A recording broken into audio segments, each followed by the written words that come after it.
What is this smudged lipstick and why did you arrive drunk? It's all over between us. Get your things and get out of here now. Those words came out of his mouth before he even realized it. The voice shook, but not from doubt. It was for sure. For the brutal pain that burned in his chest. The same pain that kept him standing, that kept his legs from giving in and his body from collapsing on that cold living room floor. She looked at him, first with surprise, then with guilt. And then she tried to smile, as if that could erase the red smudge at the corner of her lips or the almost imperceptible stain on the collar of her dress. As if he could pretend that the smell of alcohol mixed with a masculine perfume wasn't permeating his skin. I can explain. She started, but he raised his hand, cutting off any words. He didn't want explanations. I didn't need an apology. I couldn't bear to hear another lie. All he saw was the portrait of a woman he swore he knew, but who, at that moment, seemed like a stranger with whom he had shared his life for years. A stranger who had just destroyed everything. She staggered back, trying to keep her balance. He felt a mixture of anger and contempt. He wanted to scream, he wanted to throw her out of there immediately, but something inside him asked for calm. Not because he wanted to forgive her, but because he needed to understand. I needed to know every detail. Who? Where? Why? And, more importantly, since when? Were you with him? Was it today or did this story come from before? Her silence answered more than any words. His hands balled into fists. The lump in his throat tightened. She took a step towards him, but he backed away. Don't come any closer. I don't want you near me. I made a mistake, I know, but it's not what you think. Isn't that what I'm thinking? Do you want me to believe that this, he pointed to her face, to her smudged lipstick, to her wobbly posture, is a misunderstanding? It was a mistake. I drank too much and, don't you dare say it was just a mistake. This was not a slip. That was a choice. She was silent. Guilt written all over his face. Late regret in the eyes. But repentance was not enough. Repentance would not fix the betrayal. Get your things. Leave now. Please, listen to me, now. The scream echoed through the room, and she finally moved, but not to leave. Instead, she threw her bag on the couch and fell to her knees, crying. He observed that scene and felt a mixture of anger and pity. How could she beg for understanding after destroying him like that? How did he have the courage to ask to stay after everything they had built together collapsed? I was unhappy. I felt invisible, invisible. I've always been here. I have always been loyal to you. I always did everything to make you happy, and yet you betrayed me. I didn't want it to be like this. But it was. You chose this. And now he has to deal with the consequences. He turned his back and left the room. I needed to breathe. He needed a moment away from her, away from that confusion of feelings. But what he didn't expect was that, when he returned, he would find a cell phone forgotten on the couch. And on that cell phone, a message. I hope you enjoyed last night. I can't wait to do it again. His eyes darted across the screen. The contact name was saved as work. But it wasn't work. It was something else. Something much worse. He clutched his cell phone in his hands, feeling his heart hammering in his chest. The betrayal was greater than he imagined. It wasn't just one night. It wasn't a slip-up. The bedroom door opened, and she emerged with a suitcase in her hands. He held up his cell phone. Who is he? She stopped. He swallowed dryly. It doesn't matter. For me, it matters. Her silence confirmed everything. He knew he would never get the answers he wanted. I would never hear the complete truth from her. Because she didn't have the courage to admit it. She walked past him, but he grabbed her arm. Do you regret it? don't answer. I already know.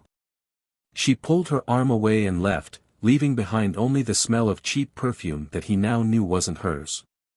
He stood there, standing still, looking at the closed door and the emptiness it left. But the worst was yet to come. Hours later, the phone rang. It was an unknown number. When he answered, he heard a male voice. I need to talk to you. It's about your wife. His heart froze. Who are you? The man who ruined your life. The call dropped before he could react. And at that moment, he knew that this betrayal wasn't over yet. She was just the beginning.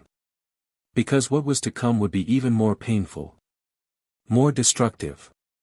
And as he stared into space, holding his cell phone as if it were a bomb about to explode, a single question echoed in his mind: what else was she hiding?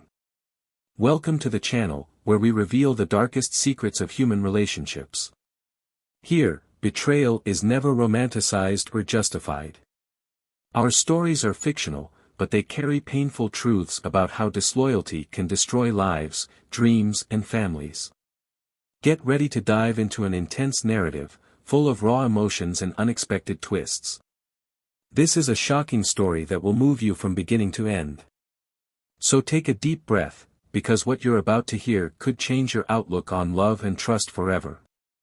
Michael watched through the window the reflection of the lights on the wet street. Drops of rain ran down the glass like silent tears, and he felt the weight of the entire week piling up on his shoulders. It was late, and the house was silent except for the ticking of the clock on the kitchen wall.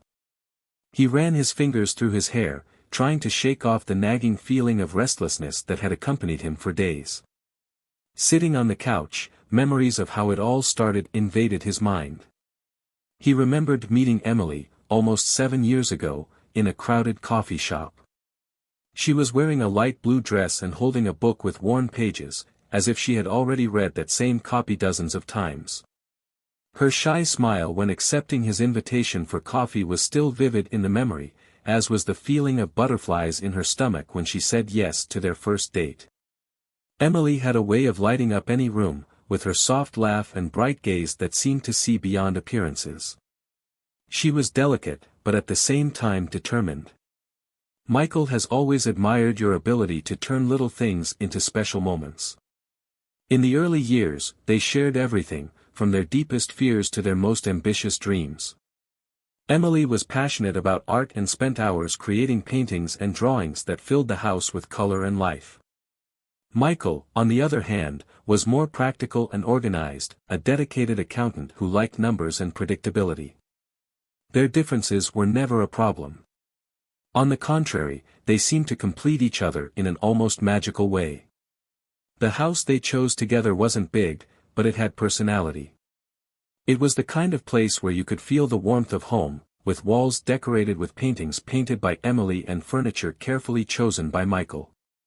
He made sure to keep everything spotless, while she enjoyed little touches of creative clutter. Their routines were simple and cozy. Dinners accompanied by wine and candles, conversations that lasted until late, and spontaneous trips to nearby cities were part of the life they built. But lately, something felt different. Emily had started coming home late from work. The excuses were always plausible: meetings, important projects, colleagues needing help, and Michael tried not to let insecurity take over. He trusted her, or at least he thought he did. Still, there were times when I would pick up my cell phone to send a message and hesitate, feeling like maybe I was being invasive. The distance between them was not explicit, but it was present in the small details. Romantic dinners became rare, conversations became shorter, and nights together lost the passion they once had. Emily, in turn, also felt the change, but seemed unable to face it. At work, she stood out, earning praise from her colleagues and recognition from her bosses. It made her feel alive in a way she no longer felt at home. Although she still loved Michael, there were times when she wondered if they were destined to stay together or if they had just settled into the idea of a perfect marriage. When I got home, often tired, I would find Michael on the couch, watching the same series or reading the news on his cell phone. He seemed distant, and she didn't know how to get closer again. That night, Michael had prepared dinner. Nothing too elaborate, just pasta with homemade sauce and wine. Emily arrived late, as had become customary, but tried to smile when she saw him at the table. He stood up to kiss her, but she turned her face slightly, causing the kiss to land on her cheek. He masked his discomfort by pulling out the chair for her. She commented on the work, the changes in the office and the new advertising campaign that had been a success. He listened, pretending to be more interested than he really was, while wondering if she would notice if he mentioned he had made reservations for a weekend at the beach. Emily smiled politely, but her mind was elsewhere. After dinner, Emily went to the shower while Michael washed the dishes. He looked at the dishes, feeling a growing uneasiness, as if something was out of place. When she came back, he tried to pull her to dance in the middle of the room, like they used to do. She laughed but declined, saying she was tired. He watched her climb the stairs and felt an emptiness tighten in his chest. In the bedroom, Emily looked at her cell phone several times before finally putting it on the bedside table. She took a deep breath, as if trying to muster the courage to say something, but when Michael climbed in and lay down next to her, all she could do was say goodnight. Over the next few days, Michael tried to ignore the signs. He tried to convince himself that he was exaggerating, that maybe it was just the stress of work and routine wearing down his marriage. But the smell of different perfumes on her clothes and the 2 quick glances at her cell phone began to erode her confidence. He hated feeling like this, like he was spying on someone who was supposed to be his safe haven. Emily, on the other hand, felt trapped between guilt and desire for something even she couldn't define. She knew she loved Michael, but she also knew that something inside her had changed. The routine suffocated her, and the nights alone in the office awakened feelings that she tried to repress. Michael decided to organize a surprise. He bought flowers and planned a special dinner, trying to rekindle the flame that seemed to be slowly going out. When she arrived home that night, he was waiting with the table set, candles lit, and the wine they had drunk the night they got engaged. Emily was surprised, but the expression on her face was confused. During dinner, he tried to start conversations about the future, about trips they could take, about plans to renovate the house. She responded mechanically, and the distance between the two became even more evident. He held her hand and said he missed her, the way they used to laugh together, the way she made him feel alive. She smiled, but her eyes were teary. After that night, Michael started paying more attention. The times, the details, the signs. Something inside him told him there was more to the story than Emily was willing to admit. But he wasn't ready to face the truth. Not yet. And as the days passed, the tension grew. Emily became more and more distant, and Michael felt like he was losing control. Until, one night, everything changed. And nothing would ever be the same again. Michael felt the weight of silence that night. Dinner was untouched on the table, the candles had already melted into forgotten puddles of wax, and Emily still hadn't arrived. He looked at the clock repeatedly, trying to ignore the knot in his stomach that tightened with each passing minute. He took out his cell phone, typed her name and hesitated before pressing the call button. He took a deep breath, as if he needed to prepare himself for what was coming, but the cold, impersonal sound of voicemail hit him before he could even say anything. He put the phone back on the table and ran his hands over his face in frustration. He tried to convince himself that she was just busy, that something had come up at work, that he was overreacting, but the nagging feeling that something was wrong grew like an inescapable shadow. The smell of the wine he had opened hung in the air. He got up and started walking around the house, his footsteps echoing on the wooden floor. He passed the bedroom, where the bed was still made from the morning, as if no one had been lying on it. He opened the wardrobe and stood in front of the hanging clothes, noticing that her favorite blue dress was not there. That bothered him more than it should have. He closed the door and went downstairs, sitting down on the sofa again with his cell phone in his hand, waiting for a signal, any signal. Hours passed before he heard the sound of the key turning in the lock. Emily stumbled in, her eyes heavy and laughter stuck in her throat. She stopped when she saw him sitting there, his hands folded in his lap and his gaze fixed on her. He stood up slowly, the silence stretching between them like an invisible wall. Emily tried to hide her imbalance, but she tripped on the carpet and let out a nervous laugh, which died when she realized he wasn't amused. Michael walked towards her, smelling the strong smell of alcohol and an unknown perfume that mingled in the air. Her eyes fell on the smudged lipstick on the corner of her lips and the red mark on her neck, something she didn't bother to hide. She put her hand over her mouth, as if only then realizing the state she was in, but it was already too late. He stood still, watching her as she tried to find the right words, but all he managed was a firm, cutting tone. "What is this smudged lipstick and why did you arrive drunk?" Emily opened her mouth, but nothing came out. He tried to straighten his hair and wipe his face with the back of his hand, but the clumsy gesture only made the situation more obvious. Michael took a step back, as if he needed distance to breathe, but his eyes never left hers. She finally tried to speak, her voice coming out low and shaky. "It's not what you think," but he laughed, a bitter laugh that echoed through the room. "Isn't that what I'm thinking? So tell me, what is this? Because I'm looking at you now and I don't see the woman I married. I see a lie." Emily put her hands to her face, trying to hide the tears that were beginning to flow, but he wasn't moved. He waited for answers, but all he heard were disjointed excuses that only increased his anger. "I can explain, please, just listen to me." "Listen to what? More lies? More excuses?" She tried to get closer, but he backed away, as if her touch was something he couldn't bear. The pain in her eyes was evident, but there was also a growing fury, a desperation for answers she didn't seem willing to give. "It was just one night, I swear. I drank too much, I got carried away. I regret it. Please don't do this to us." Michael was silent for a moment, her words echoing in his mind like a hammer hitting again and again. Just one night. As if that lessened the weight of what he had done. He turned, walking towards the kitchen to get away, but the images wouldn't leave his head. The expression on her face, the mark on her neck, the smell of her perfume. Nothing made sense and, at the same time, it made perfect sense. When he returned to the living room, he found Emily sitting on the couch, her face buried in her hands. He stopped in front of her and spoke, his voice firmer than he expected. "Get your things and get out of here now." She looked up, shocked by the definitive tone in his words. She tried to get up, but her legs gave out, and she fell back onto the couch.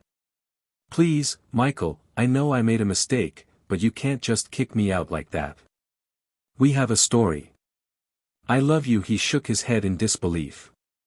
"Love? Is this love for you? Cheating, lying, keeping me waiting while you were..."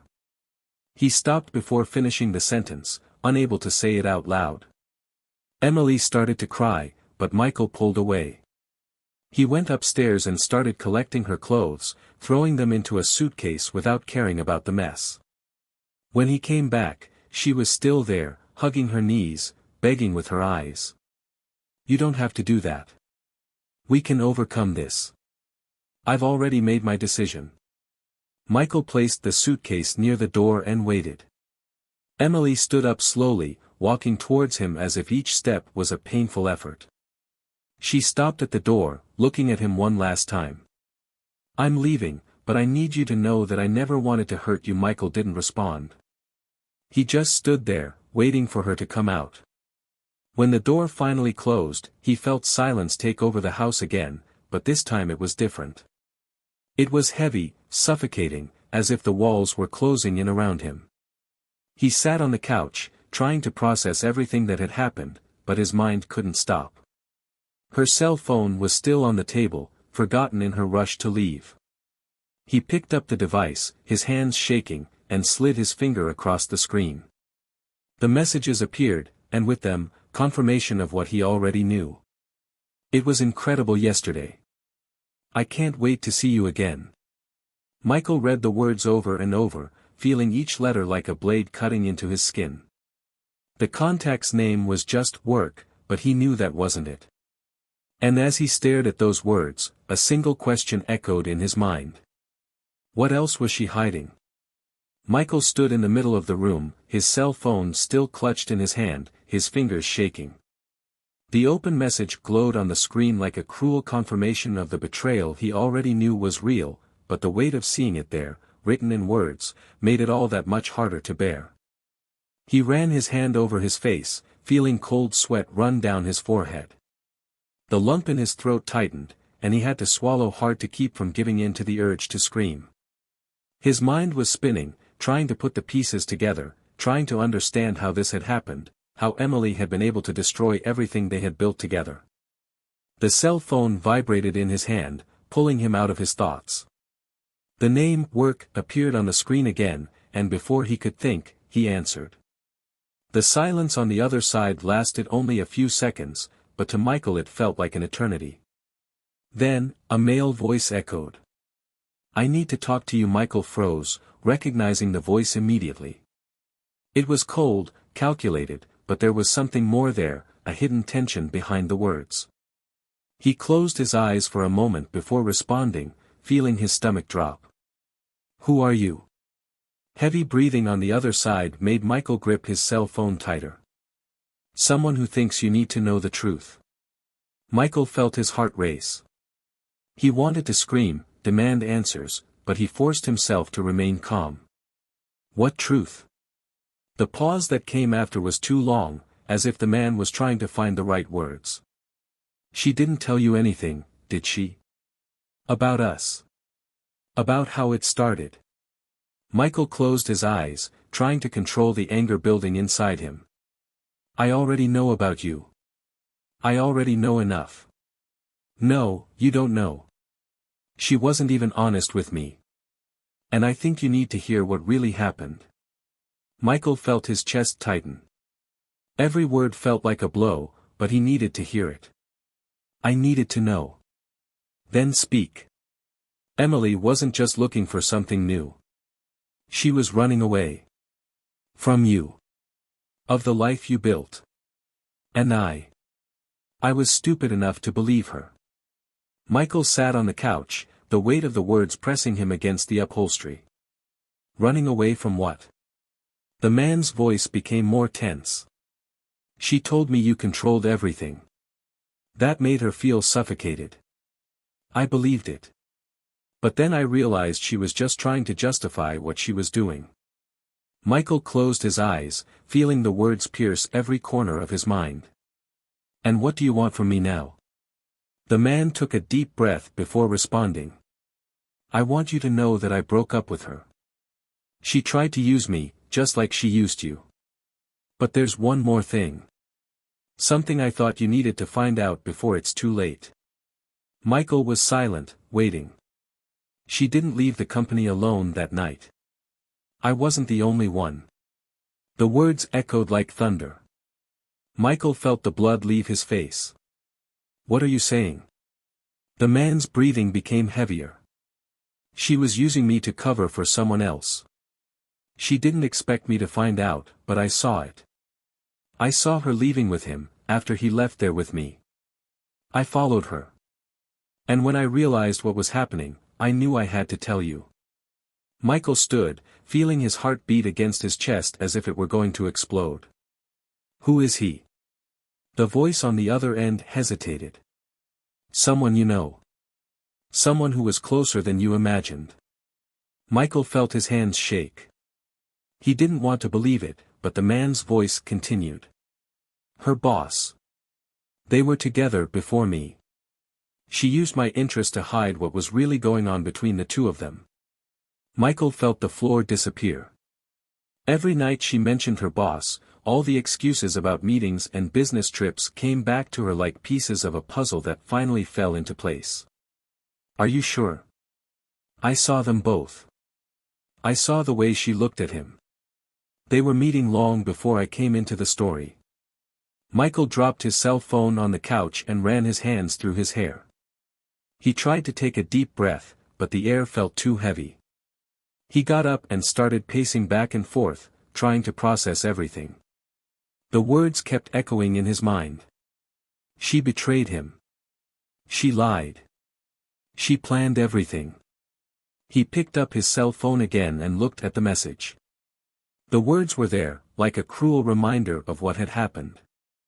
He wanted to confront her, he wanted answers, but at the same time he felt that nothing she said could erase what had already been done. The door slammed and suddenly she was there. Emily stood at the entrance, her face pale as she saw Michael's expression. She knew. I could see in his eyes that he knew. Michael. He raised his hand, asking her to stop. No. Now you will listen to me. I know. I know about everything. Her eyes filled with tears, but he didn't give in. I know about him. About you too. And I know you used me. Who lied? She tried to get closer, but he took a step back. Please, Michael, let me explain. Explain what? That I was made a fool of. That you spent months lying to me while telling me you loved me. Emily collapsed to the floor, tears streaming down her face. I didn't want it to be like this. I loved you. I still love you. Michael laughed, an empty laugh. Love? This is not love. She tried to hold his hand, but he pulled back. It's over, Emily. He finished. He turned and walked up the stairs, leaving her kneeling in the living room. But even as he walked away, he knew this wasn't over yet. Because what hurt most wasn't the betrayal. It was knowing that, after everything, there were still more secrets waiting to be revealed. Michael felt the ground beneath his feet as if he were in quicksand. Emily's words still echoed in his head as he walked out of the house. The cold night air bit his skin, but he barely felt it. All he could think about was how he had allowed this to happen under his nose. He stopped in the middle of the sidewalk, his eyes staring into space, as the echo of their last conversation rotated through his mind like an endless cycle. Emily had run after him, but Michael didn't stop. He continued forward until he reached the car parked at the entrance. He placed his hands on the hood and took a deep breath, trying to regain control. He heard her footsteps approaching, but he didn't turn around. Michael, listen to me, please, let me really explain. He closed his eyes, wishing those words would disappear, but they didn't. Explain what? I've heard everything I needed to hear. I know enough to not want any of this anymore. You don't know everything. I tried to protect you. He turned quickly, his eyes burning with anger. Protect? Is that what you call protecting? Use me, deceive me, turn me into someone who doesn't even know who the woman sleeping next to him is? She took a step back, but didn't give up. I was scared. I didn't know how to get out of this situation. Michael laughed, but it was a bitter sound, without any humor. Fear. Afraid of what? What would I do? 'Cause honestly, I'm starting to think you never really knew me. It's not that. It wasn't about you. It was about me, about how I felt. I got lost, Michael. I got stuck in something I didn't know how to stop. He shook his head in disbelief. So you ran into his arms. And when he had enough, he decided to use me as his escape plan. Emily quickly wiped away her tears, her voice becoming firmer. It's not just that. You don't understand, but I needed to feel alive again. I needed something that made me feel like I still had control over my life. Michael took a step back, as if her words were a physical blow. Control. And what do you think you did to me? It took away all the control I thought I had over my own life. I trusted you, Emily. I gave you everything I could, and you threw it away like it meant nothing. She swallowed hard, trying to find words, but he continued. And the worst of all, you didn't even have the courage to finish. You waited to be caught. You made me be the guy who had to figure it out on my own, who had to pick up the pieces and face this disgusting truth alone. Emily finally broke down. She fell to her knees on the sidewalk, sobbing, as Michael watched her from above, unable to feel anything but emptiness. I'm very sorry. I know it doesn't change anything, but I feel it. I never wanted to hurt you like this. Michael took a deep breath, but the pain in his chest didn't ease. He knew he couldn't stay there. I needed to leave, I needed distance. He turned, got into the car and drove off, leaving Emily kneeling on the sidewalk. He drove aimlessly, his hands gripping the steering wheel until his knuckles turned white. The streets blurred around her, but her mind remained stuck on the images of her walking home that night, with her lipstick smudged and the scent of another man permeating her. He stopped the car in an empty parking lot, rested his head on the steering wheel and closed his eyes, trying to find a way to move forward. His cell phone vibrated in the passenger seat. It was Emily. He ignored the call, but the messages started arriving one after another. Finally, he picked up the device and opened the first message.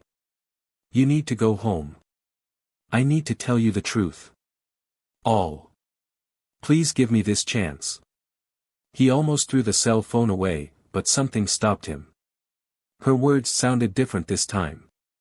There was something desperate, something that made him uneasy.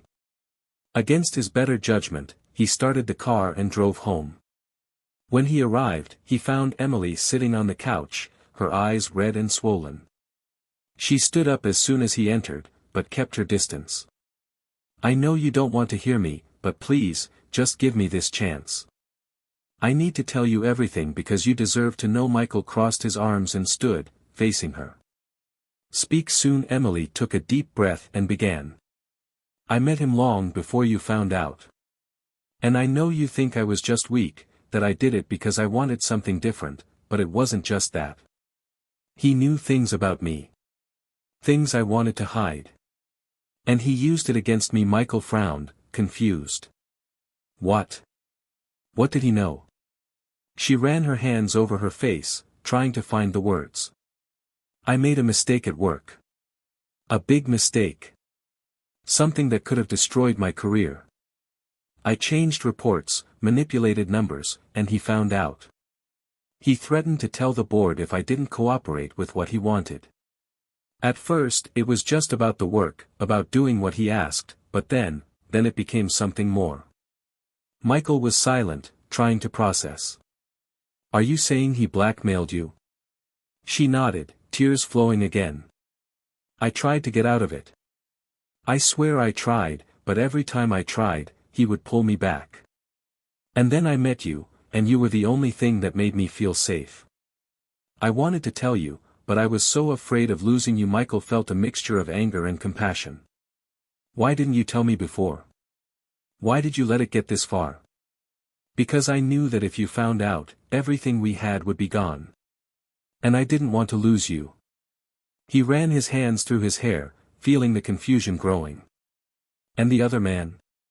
The guy you went out with that night? Emily lowered her head. He was a distraction. A way to escape the situation for a moment. But I knew that wasn't going to solve anything. Michael felt his chest tighten. So you destroyed everything out of fear. For not knowing how to deal with the situation. She nodded, unable to look him in the eye. Michael felt the weight of the truth finally fall upon him. It all made sense now, but that didn't make it any easier to accept. He took a deep breath and looked at Emily, who was clearly devastated. I need to think. I need time. She didn't try to stop him this time. She just sat on the couch, watching him walk out the door. And as Michael walked outside, he knew the night wasn't over yet. Something inside him told him there were more truths waiting to be discovered. Michael left the house without looking back, feeling the cold night air like a punch to the chest. He walked along the sidewalk aimlessly, with his thoughts spinning in circles and Emily's words echoing like hammers in his mind. Her confession seemed to have lifted the ground from beneath his feet, but at the same time, he couldn't decide whether to feel anger, pity, or just emptiness. Was she being sincere or just desperate? Was he trying to repair the damage or just save his own skin? These questions plagued him at every turn, making it impossible to think clearly. He stopped in the middle of the deserted street, breathing deeply, trying to organize his thoughts, but all that came to mind was the image of her kneeling, begging for forgiveness. She sat on the nearest park bench, resting her elbows on her knees and burying her face in her hands. Her words weighed like lead in his mind. The blackmail, the fear, the mistakes she made at work, the betrayal to escape something she didn't know how to face. He tried to imagine how he would have reacted if she had told him sooner, if she had been honest from the beginning. Would it have helped? Was it the support she needed or just another reason for her to hide? As much as I tried to find answers, all I could think about was the emptiness that now filled the space where there was once trust. He took out his cell phone, looked at the screen and saw several messages from her. They all asked him to come back, to listen to her one more time, to at least let her try to explain better. But he didn't respond. He felt that any word at that moment would only increase the gulf between them. He put his cell phone in his pocket and remained there, motionless, while the darkness of the night seemed to swallow everything around him. Hours passed before he finally worked up the courage to return. When he entered the house, he found Emily in the same place, sitting on the sofa with her eyes red and swollen. She stood up immediately upon seeing him, as if she had been waiting for this moment since he left. "I thought you wouldn't come back." Michael didn't respond right away. He walked to the kitchen, filled a glass of water and emptied it in one go before finally facing her. "I still don't know why I came back." She took a step towards him, but stopped when she realized he kept his distance. "I'm not going to ask you to forgive me now. I know I can't expect that from you. But I need you to know that I didn't lie about anything I said. I made a mistake, but I didn't want to lose you." Michael crossed his arms, trying to keep control over the emotions that insisted on overflowing. "You've already lost me, Emily. Maybe not the way you're thinking, but you lost the part of me that trusted you. And that's something that may never come back." She started crying again, but he didn't move. "I understand. I understand because I know how much I hurt you." Hurt is not the right word. "You destroyed everything. And now what do you want? That I just take you back? For me to pretend that none of this happened? No. I just want a chance to prove that I can fix this." Michael laughed, but it was a bitter laugh. "To repair? How are you going to fix something that's in pieces?" She approached, this time without waiting for permission. "I can try. I need to try. Because if I give up now, I'll spend the rest of my life regretting it." He walked away again, shaking his head. "I don't know if I can believe this. You say you want to fix it, but how can I be sure you won't destroy me again?" She was silent, unable to respond. Michael ran a hand over his face, exhausted. "I don't know if I want to keep fighting for something that's already dead." Emily knelt before him, holding his hands tightly. "Please don't leave me like this. I know you still have feelings for me. I can see it in your eyes." He pulled his hands away, freeing himself from her touch. "I feel pain. That's what you see in my eyes." She broke down right there, crying, but he didn't try to comfort her. He just stood there, looking at her, feeling the weight of the situation becoming overwhelming. Part of him wanted to hold her in his arms and tell her everything would be okay, but the other part knew he couldn't trust her anymore. After a long silence, Michael finally spoke. "I need time. I need to think. And you need to understand this." Emily nodded, wiping away her tears as he walked up the stairs. Michael locked himself in the room and lay on the bed, staring at the ceiling. Her scent was still on the sheets, and that bothered him more than anything else. He got up, picked up her clothes and started folding them, putting everything into suitcases. He needed space, he needed to push away anything that reminded him of what had happened. The next day he left early. He needed to breathe, he needed to get out of that house that now seemed to suffocate him. He drove aimlessly until he stopped at a cafe. He sat at a table in the corner and stared at his cell phone, trying to decide whether he should respond to her messages. That's when he received a call from an unknown number. "Michael?" He recognized the voice immediately. It was the man who had called earlier. "What do you want?" "I thought you should know that she came to me yesterday." Michael was silent, waiting for him to continue. She said she wanted to end everything. That he was trying to save the marriage. But I think you need to know that she's still hiding something. Michael felt his stomach drop. What do you mean by that? I'm just telling you not to believe everything she says. She is good at hiding the truth. The connection ended, leaving Michael even more confused. He knew he needed to go back and face this head-on, but he wasn't sure if he was ready to hear more lies or more painful truths. When he got home, he found Emily sitting on the couch, holding an envelope in her hands. She stood up slowly, as if she knew that this conversation would be final. I need to show you something. Michael felt his heart speed up. What is that? She held out the envelope, and he took it carefully, opening it slowly. What he found inside made the blood run cold in his veins. He looked at her, unable to speak. Emily lowered her head, waiting for his reaction. Michael felt like that moment would change everything. And, for the first time since the beginning of it all, he knew there was no going back. Michael held the envelope tightly, but his hands were shaking. He pulled the papers out slowly, as if the contents might explode in his hands. As his eyes began to scan the lines, he felt the world around him shrink. Emily still stood before him, eyes downcast, unable to look at him as he absorbed the truth that was finally being exposed. The document in her hands was a resignation contract, signed by her, dated weeks ago. There were also copies of emails exchanged between her and her boss, messages loaded with subtext and manipulation.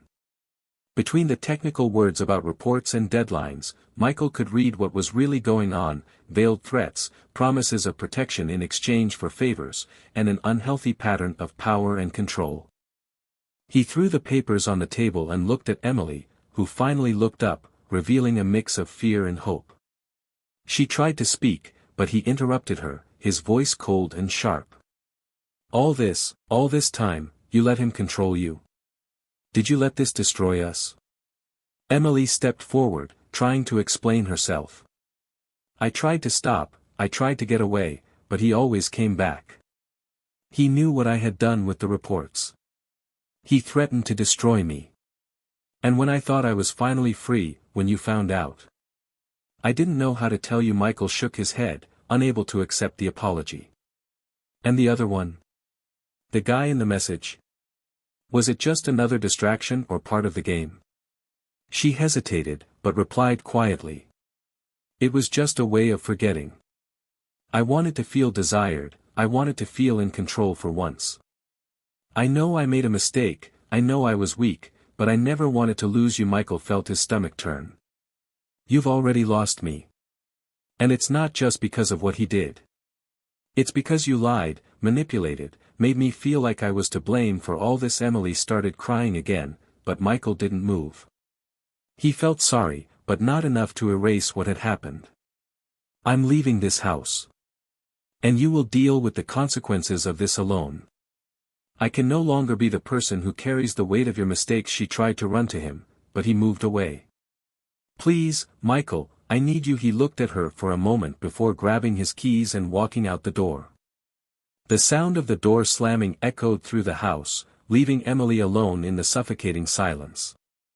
In the days that followed, Michael did what he promised. He left the house and cut off contact. He spent nights in cheap hotels, struggling to get his mind in order. At times, he thought about going back, about giving a second chance, but then he remembered the lies, the messages, the betrayals. It was like an open wound that he knew he could never ignore. Emily tried calling him several times, but he never answered. Eventually, she stopped. At work, rumors began to spread. Her boss was reported for harassment and blackmail after an internal investigation initiated by Michael, who turned over the evidence contained in the envelope. The man was fired and publicly exposed, but Emily also paid a heavy price. Her reputation was destroyed, and she ended up leaving her job. Months passed, and Michael began to rebuild his life. At a bar, he met Rachel, a woman with a warm smile and kind eyes. She worked as a photographer and had a way of making even the simplest days seem special. Little by little, he began to open his heart again, but the scars left by Emily were still there, reminding him to be cautious. Rachel didn't push. She understood his fears and gave him space to trust his own pace. Meanwhile, Emily sank deeper and deeper. Without a job and without Michael, she tried to get back on her feet, but the doors seemed to close every time she tried to open a new one. She called her former lover, but he ignored her. She looked for her boss, but he also abandoned her. She was left alone, surrounded only by regrets. Michael found out about all this from mutual friends, but he took no pleasure in her downfall. He felt only sadness. He knew that no matter how hard he tried to move on, he would always carry that story as part of who he was now. One late afternoon, Emily showed up at the cafe where he used to meet Rachel. She looked different, haggard, with sunken eyes and wrinkled clothes. Michael felt his chest tighten when he saw her, but before he could say anything, Rachel arrived. Emily looked at the two of them for a moment, and then smiled, a sad, resigned smile. "I just wanted to say I'm sorry, Michael." For everything. Rachel took his hand, offering silent support, and Michael nodded to Emily. "I hope you find peace, Emily." She left without looking back, and Michael knew in that moment that he was finally free. As he walked hand in hand with Rachel out of the cafe, he felt a weight lift off his shoulders. The pain was still there, but now there was room for something new, something he was willing to build without the lies and betrayals of the past. This story shows us how betrayal can destroy lives and leave deep scars. She reminds us of the importance of honesty, trust and, above all, respect in relationships. Now I want to hear from you. What did you think of this story? Share your opinion in the comments, we want to hear from you. If you are not yet subscribed to the channel, take the opportunity to subscribe now and activate the bell so you don't miss any of the next stories. Remember, here on the channel, we do not support any type of betrayal. Thanks for following us and see you in the next story.